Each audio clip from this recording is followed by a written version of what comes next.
날씨가 많이 풀렸습니다. 오늘도 주의 전에 나와서 예배하고 온라인으로 예배한 우리에게 하나님께서 은혜 주실 줄 믿습니다.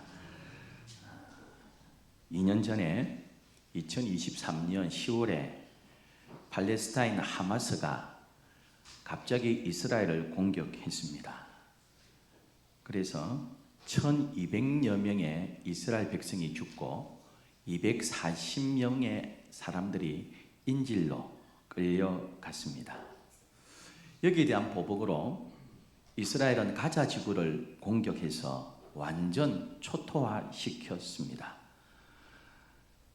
지난달 2025년 11월 보고에 의하면 가자 주민 7만 명 이상이 죽었고요. 수만 명이 부상당했고요. 건물의 90%가 다 파괴되어 버렸습니다. 그리고 가자 지구 인구의 95%가 피난 생활을 하게 되었습니다. 너무 끔찍했습니다.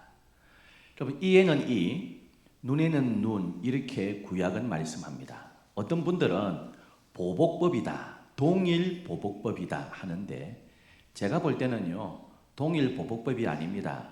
성경은 이에는 이, 눈에는 눈, 소 한 마리는 소 한 마리, 염소 한 마리는 염소 한 마리로 갚으라 이렇게 했습니다.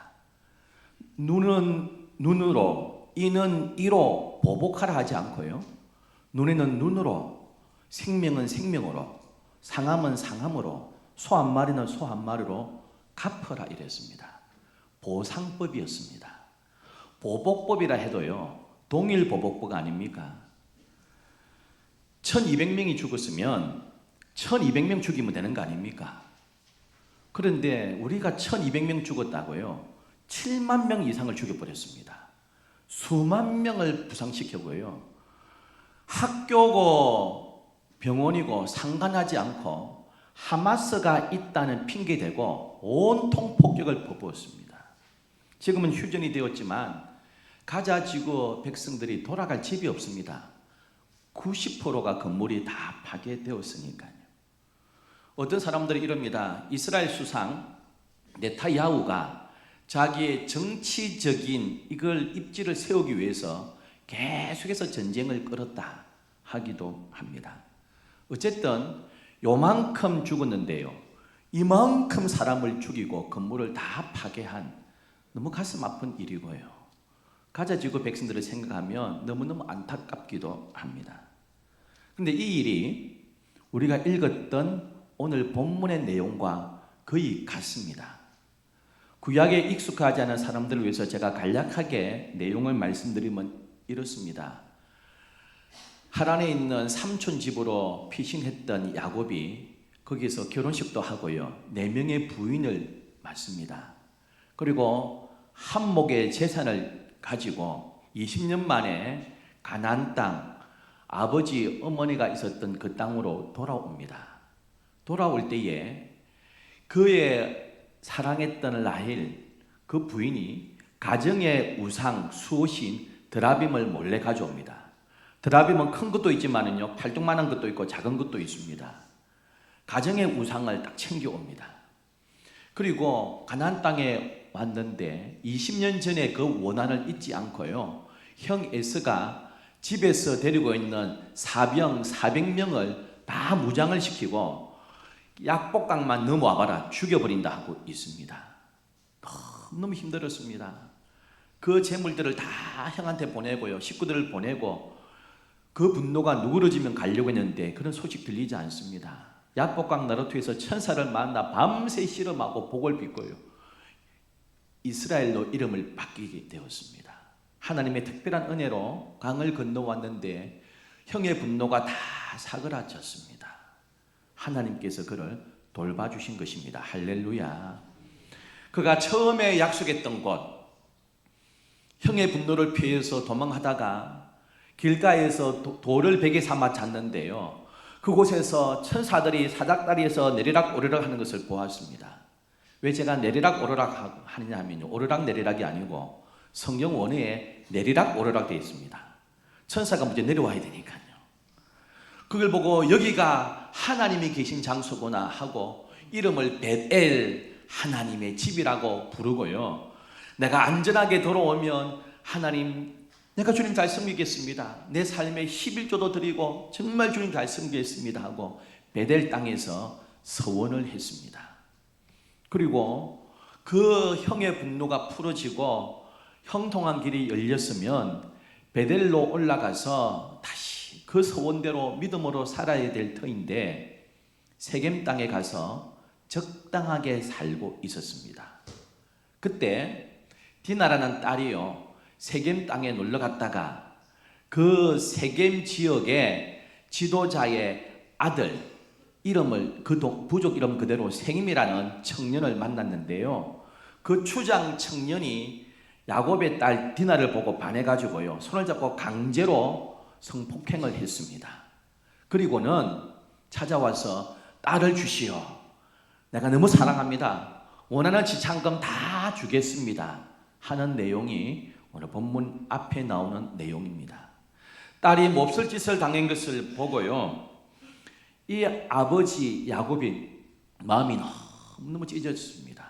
나이가 든 이 야곱이 어떻게 할 바를 모르고 장성한 아들들이 양치러 갔다가 돌아오면 이 일을 이야기하고자 했고요.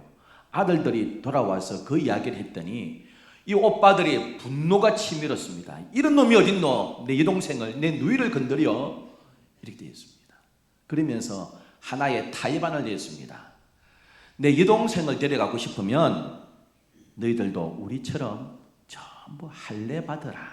그러면 내 여동생 주마. 그렇게 한 것입니다. 그랬더니 이 세김이라는 추장이 그대로 하겠답니다. 18절 19절은 이렇게 말씀합니다. 그들의 말을 하몰과 그의 아들 세김이 좋게 여김으로 이 소년이 그 일 행하기를 지체하지 아니하였으니 그가 야곱의 딸을 사랑하며 그는 그의 아버지 집에서 가장 존귀하였더라. 할례 받으면 된다고? 포경수술하면 된다고? 그러면 디나를 내 아내 삼을 수 있다고? 내가 너무너무 사랑하는데 내가 모든 지참금 무엇이든지 내가 주마 하면서 12절에 이렇게 말씀합니다. 이 소녀만 내게 주어 아내가 되게 하라. 아무리 큰 혼수와 예물을 청할지라도 지참금 달라는 대로 다 줄게. 그 딸 나한테 주시오. 할례 받으라. 너만 할례 받으면 안 되고 너의 부족 전체가 할례 받으면 하나님의 백성이 되는 줄 믿고 우리 여동생 주마 했습니다. 여러분, 이 세겜 추장이요, 자기 동네 가서 남자들을 다 모읍니다. 그리고는 우리 전부 다 할례 받자 설득을 하기 시작했습니다. 여러분, 설득한다고 되겠습니까? 그런데 여기에 경제 논리가 들어갑니다. 우리 이 세겜 땅은 참 가난하다. 그런데 요 이사온 요 한 집안 보니까 소떼, 약떼, 염소떼 그게 딸린 식솔들, 우와 부자다. 이 야곱의 일가를 우리 옆에 두고 있으면 우리가 굉장히 경제적으로 이득을 보게 된다. 그러니 우리 다 할례 받자 이렇게 한 것입니다. 여러분, 선진국인 미국이 우리나라에다가도 돈을 요구하지 않습니까? 여러 나라에다가 우리나라에다가 자기 미국에다가 공장 지어라 그럽니다. 자동차 공장 지어라, 반도체 공장 지어라. 왜 그럽니까? 자국 미국 시민들을 고용하려고 하는 것입니다. 이 야곱의 일행들 우리와 결혼하고 옆에 살면 그 어마어마한 재산 나중에 우리 것 되지 않느냐? 그러니까 할례 받으면 어떠냐? 이래서요 전부 다 할례를 받게 한 것입니다. 요즘 진통제가 있죠. 마취제가 있죠. 항생제가 있지 않습니까? 요즘 아이들, 10대 아이들 복용수술 시켜도요 일주일은 종이컵 달고 살아야 됩니다. 외출 잘 못합니다. 부딪히면 너무 아프니까요. 그리고 2, 3일에 가서 그 부분을 소독을 다 해야 됩니다. 한 일주일쯤 지나면 아물어서 이제 어느 정도 활동하기 시작합니다. 근데 이 고대 사회에 마취제가 어디 있고 항생제가 어디 있고 진통제가 어디 있습니까? 그 성인들을 전부 다 할례시켜 놓으면요 열흘 이상을 끙끙 앓고요, 열이 나고 꼼짝도 못합니다, 여러분. 그런데 이들이 경제적인 논리 가지고 야곱의 재산 나중에 우리 거 될 것 같다, 다 할례 받자 해서 할례를 다 받았습니다. 여러분, 할례 받는다고 하나님의 자녀가 되던가요? 여러분, 그렇게 이야기하면 야곱이 안 된다 해야 됩니다. 그 이야기할 때 야곱도 함께 있었습니다. 아버지도요. 잠깐만 얘들아, 따로 좀 이야기 좀 하자. 할례 받는다고 하나님의 자녀가 되느냐? 할례를 그런 식으로 이용하면 안 된다. 그리고 책망해야 되는 것입니다. 할례는 결혼식을 위해서 하는 게 아니야. 여러분, 야곱과 특히 야곱의 아들들이 이 세겜 부족이 정말 하나님의 자녀, 하나님의 백성이 되면 좋겠다는 그 전도하는 마음 가지고 할례 받게 한 것입니까? 아닙니다, 여러분. 바울도 주장하지 않았습니까? 할례를 주장하는 자들에게 예수 믿는 것 가지고 부족합니다, 할례도 받아야 됩니다 하는 사람들에게 무슨 소리냐? 예수 믿어야 구원받는 거지 거기에 플러스 되는 거 없다고 강하게 야단치곤 했습니다. 이쯤 되면 야곱이 뭐라 해야죠. 그런데 야곱도 아무 소리 안 합니다. 온 부족이 할례를 받고요, 며칠 지나가 끙끙 열이 나고 움직이지도 못할 때에 야곱의 아들들이요, 식솔들을 다 데리고 칼차고 가가지고요, 세겜부터 시작해가지고 남자들을 전부 다 학살해버립니다. 이게 창세기 34장의 내용입니다. 1200명 죽고 240명 끌려갔다고 7만 명 이상을 폭격으로 다 죽여버리고요, 모든 빌딩들 다 없애버리고 수만 명의 사람들 부상하고요, 애고 노약자고 관계없이 막 하마스가 있다는 핑계대고 병원이고 뭐고 다 폭격해가지고 죽였던 저 이스라엘이나 야곱이나 뭐가 다릅니까, 여러분? 그리고는 그 아들들 가운데 둘째와 셋째 시몬과 레위는요 더 분노했습니다. 그들은요 더 앞장서서 살려가기 시작했습니다. 왜요? 디나가 같은 배에서 태어난 여동생이거든요. 4명의 부인이 있지 않았습니까? 근데 디나는 같은 배에서 태어난 자기의 진짜 친여동생이었습니다. 그렇다 치지만 너무한 것 아닙니까, 여러분? 여러분, 이러한 일이 있을 때에 야곱은 너무너무 가슴이 아팠습니다. 야곱이 이 문제를 가지고 책망하고 있습니다. 여러분, 그 12아들들이 그 아들들이요 그 일을 다 행한 뒤에 전부 다 살려가고 남자들 다 죽여버리고 그 성을 전부 다 노략질했습니다. 이게 두 가지 사실이 있습니다. 야곱의 아들들이 분노에 차서 세겜 남자들 전부 다 죽였습니다. 시몬과 레위는 그 일에 더 분노하고 더 앞장섰습니다. 너무 심하다는 생각 안 합니까, 여러분? 이게 믿음의 집안이라고 하는 야곱 집에서 일어난 일입니다. 이때 야곱이 걱정되었습니다. 옆에 주위 부족들이 많지 않습니까? 부족들 연합해가지고 이런 집안이 어딨노 싶어가지고 연합해서 공격하면 여러분 식솔들이 딸려있지만 한 집안 아닙니까? 부족 국가들이 뭉치면 야곱은 완전히 없어집니다. 걱정되었습니다. 그래서 읽었던 30절은 이렇게 기록합니다. 야곱이 시몬과 레위에게 이르되 너희가 내게 화를 끼쳐 나로 하여금 이 땅의 주민 곧 가나안 족속과 브리스 족속에게 악취를 내게 하였도다. 나는 수가 적은즉 그들이 모여 나를 치고 나를 죽이리니 그러면 나와 내 집이 멸망하리라. 그대로 한번 띄워주세요. 성경 구절요. 잘 보세요. 야곱이 뭐라 하고 있습니까? 이렇게 말합니다. 전부 납니다.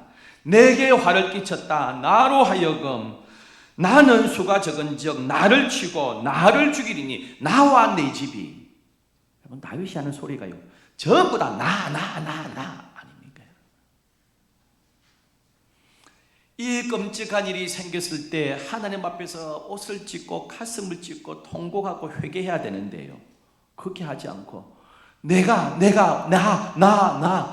곤란하게 되었다, 내가 손해보게 되었다, 내가 어려운 지경에 빠졌다, 너희들 때문에, 이런 소리 하고 야곱이 있습니다. 여러분, 이러면 아들들이요, 아버지 우리 생각이 짧았습니다, 이래야 될 텐데 31절에 이렇게 말합니다. 그들이 이르되, 그러면 나와 내 집, 그들이 이르되 그가 우리 누이를 창녀같이 대우함이 옳으니까. 아버지가 그러면 알겠습니다, 우리가 조금 생각이 짧았습니다, 이러면 되는데요, 장성한 아들이요 아버지한테 막 대듭니다. 그래서요 아버지 그러면 우리 동생 그대로 두라고요? 막 대듭니다. 여러분, 이때 야곱이 얼마나 무력감을 느꼈겠습니까? 내가 자식 잘못 키웠구나, 내가 내 재산 누리는데, 내 부유해지는데, 내 저 삼촌 집에서 그 삼촌의 재산 내 걸로 만드는데 거기에만 내가 다 몰두하다 보니까 내 자식들이 나를 닮아 이 모양이 됐구나, 가슴 치지 않았겠습니까? 야곱의 아들들이요 세겜 부족을 공격한 것은 정확하게 말하면 여동생의 복수만을 위한 것이 아닙니다. 남자들 다 죽이고 그 성을 전부 다 약탈하고 노예로 다 삼았습니다. 그게 목적입니다. 여러분, 여동생 복수는 핑계입니다. 우리 이스라엘 백성 1200명 죽인 것 핑계입니다. 그 땅을 점령하고요 완전히 초토화 만든 거 아니죠. 여러분, 이러한 일이 생긴 이후에 야곱은 이 모든 일, 내가 하나님 앞에서 믿음대로 살지 않았던 결과구나, 하나님 앞에 서원대로 살지 않았던 결과가 이 모양이구나. 여러분, 화장실 갈 때 마음 다르고 나올 때 다르잖아요. 돈 빌릴 때 마음 다르고 갚을 때 마음 다릅니다. 너무 힘들고 어려울 때 하나님께서 이거와 함께 하셨군요, 배들입니다. 내가 건강하게 안전하게 돌아오면 내가 주님 섬기고 11조 바치고 하나님의 집을 내가 짓겠습니다, 이랬는데요, 살만하니까 그거 다 잊어버렸어요.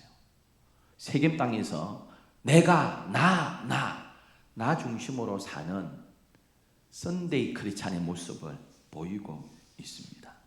힘들고 어려울 때는 야복강 나루터에서 매달리고 복주지 않으면 안 보냅니다 했던 그 모습 사라져 버렸습니다.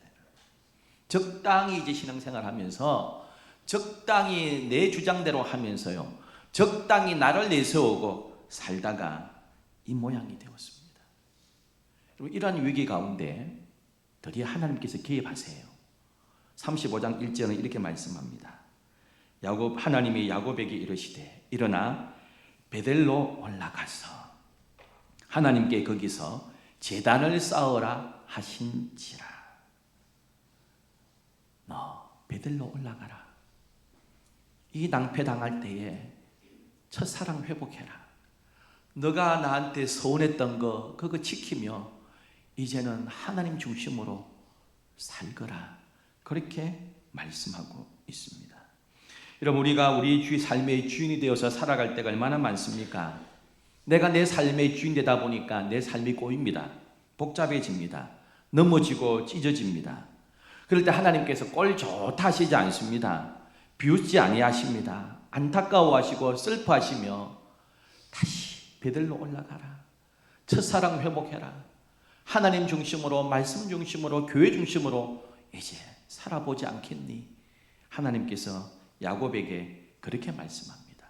한번 따라 하실까요? 베델로 올라가라. 그 베델, 네가 너무 힘들 때, 도망칠 때에 내가 너를 만나주지 않았느냐? 너가 믿음으로 살겠다고 서운했던 장소 아니냐? 너가 믿음으로 결단했던 장소 아니냐? 삶의 주인이 누구인지 이제 분명히 하거라. 나 여호와를 하나님으로 모시고 너 인생의 주인으로 삼고 이제 살아라. 베델로 올라가라. 그렇게 말씀합니다. 창세기 35장 1절은 이렇게 시작합니다. 하나님이 야곱에게 이르시되. 이런 모든 문제의 해결은 하나님으로 시작합니다. 여러분, 위기는 위험할 위자, 기회 기자 아닙니까? 위험하지만, 낭패를 당했지만 동시에 그 일이 회복할 수 있는 기회가 될 수 있다는 뜻 아닙니까? 찬송가 272장에 우리가 2절에 이렇게 부릅니다. 낭패와 실망 당한 뒤에 예수께로 나옵니다. 3절에 교만한 마음을 내버리고 예수께 나옵니다. 야곱은요, 낭패를 당하고 실망스러운 일을 당하고 비로소 두 손 들고 베델로 올라가고 있습니다. 내가 나 하던 그 교만한 마음 내버리고 여호와께로 나가고 있습니다. 사랑하는 성도 여러분, 우리 성도들에게 위기는요, 하나님께서 다시 일하실 기회인 줄 믿습니다. 우리 가정의 경제적인 문제, 직장과 사업의 문제, 진로의 문제, 자녀의 문제, 관계와 여러 가지 건강의 문제로 고민하고 괴로워할 때가 많은데요, 그 문제가 풀리지 않고 꼬여서 손 쓸 수가 없습니까? 풀 수 있는 길이 하나 있습니다. 하나님께 우리의 시각을 맞추고 주님께로 나아가는 길인 줄 믿습니다. 룻기 보세요. 룻과 엘리멜렉 가족 그 아들 둘이 흉년을 당했습니다. 그 룻기 1장 1절에 베들레헴 땅에 그 땅에 흉년이 있다 그랬습니다.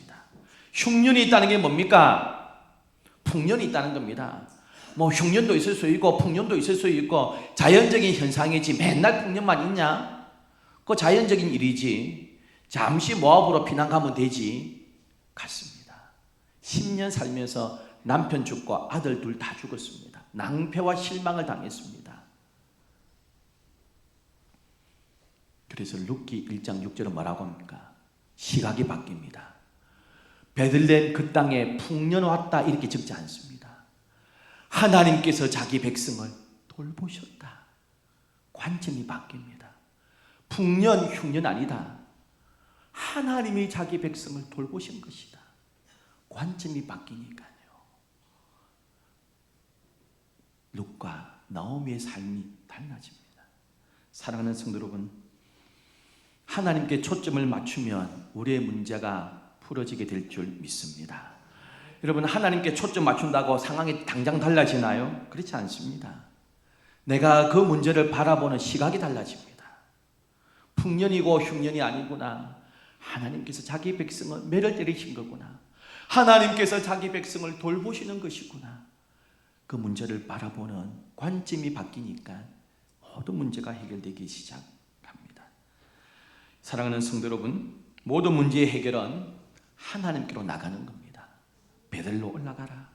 베들로 올라가라. 다시 너의 신앙 첫사랑을 회복해라. 말씀합니다.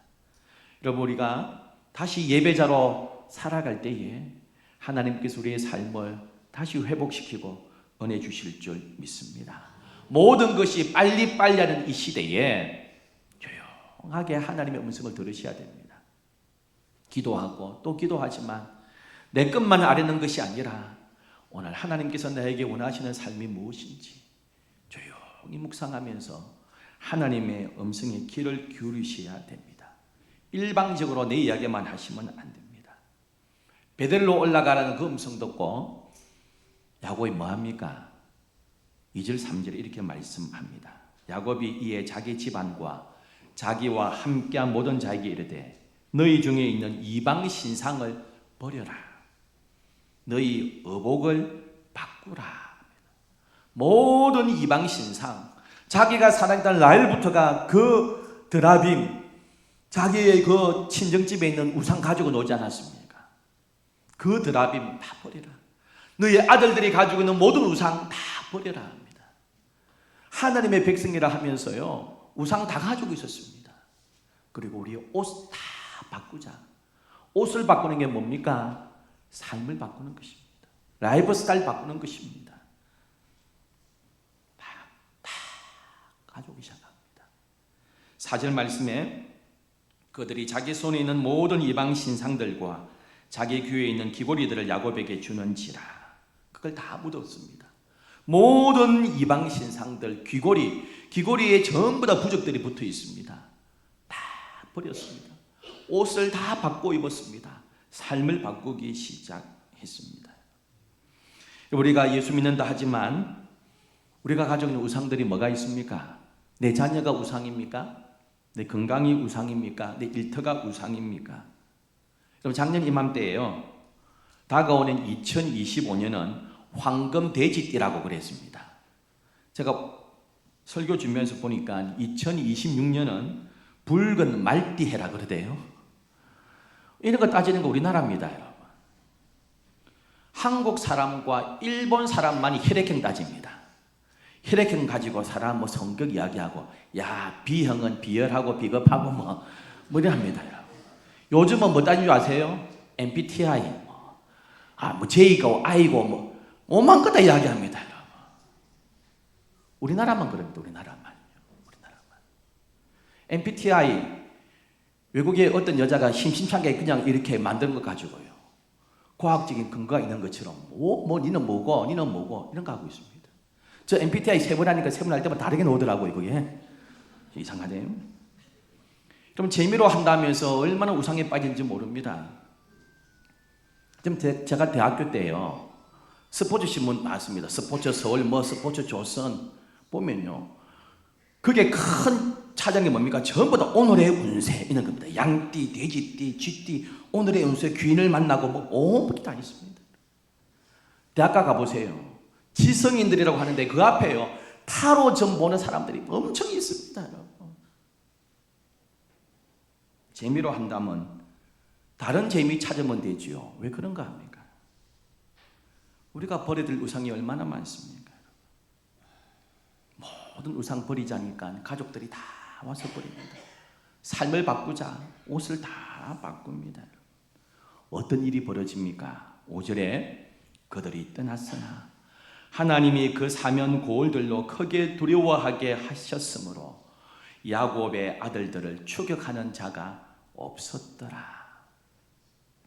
부족 국가들이 공격할까 싶었는데요, 믿음으로 사니까, 첫사랑을 회복하고 베들로 올라가니까 하나님께서 그들에게 형통함을 주셨습니다. 본문에는 나오지 않지만은 여러분, 야곱이 그 제단을 쌓을 때에 그 자녀들의 마음이 어떠했겠습니까? 여러분, 특히 장성한 아들들도 도전도 받았겠지만, 여러분, 어린 아이일수록 부모의 영향을 더 크게 받지 않겠습니까? 그때 어린이였던 요셉이 낭패와 실망당한 뒤에 하나님 앞에 울고 통곡하며 회개하며 믿음의 결단하고 그렇게 하나님 앞에 제단을 쌓는 아버지의 뒷모습을 보면서 요셉이 무엇을 느꼈겠습니까? 그 아버지의 통곡하는 뒷모습을 보면서 요셉이 믿음의 사람으로 나갈 수 있었습니다. 사랑하는 성도 여러분, 오늘도 우리가 살고 있는 땅이 베델입니까? 내가 주인 되고 있는 세겜 땅입니까? 하나님은 오늘도 우리에게 물으십니다. 너가 떠나야 될 세겜이 어디냐? 너가 올라가야 될 베델이 어디냐? 너가 너 인생의 주인이 되어서 살고 있느냐? 다시 베델로 올라가라. 다시 예배를 회복하고 하나님 중심의 삶을 살아라. 그래야 너의 삶이 형통하다고 말씀하고 있습니다. 아직도 우리 삶 가운데 하나님께 내어드리지 못하는 우리 삶의 영역이 무엇입니까? 세겜을 떠나서 베델로 올라가는 이 연말 연초되기를 주의 이름으로 축원합니다. 참 좋으신 하나님 아버지, 하나님께 드렸던